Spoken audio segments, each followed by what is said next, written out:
Our next discussion is on absolute value inequalities. And to give some background in how to handle absolute value inequality example problems, we first have to familiarize ourselves with the two different sets of equations. So the first set of equations is based on the less than and less than or equal to sign.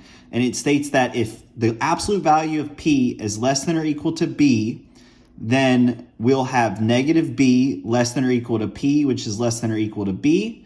And if the absolute value of p is less than b, then we'll have negative b, which is less than p, which is less than b.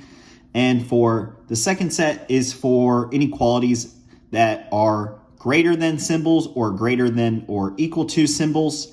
And you can see here, this is a little bit of a different solution set where we'll have p, which is less than or equal to negative b, or p, which is greater than or equal to b, and p, which is less than negative b, or p, which is greater than b.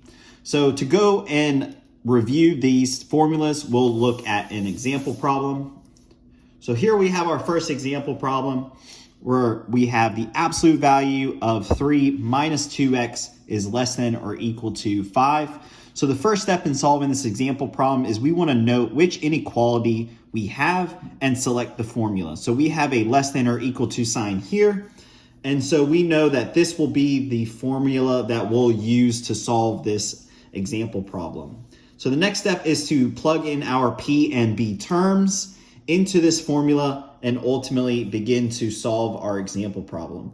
So you can see here, this is the example problem rewritten, and we've identified the left-hand side as P, the right-hand side as B.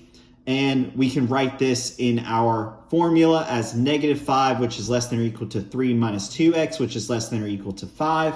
And the next step is to solve using simplification methods that we're used to.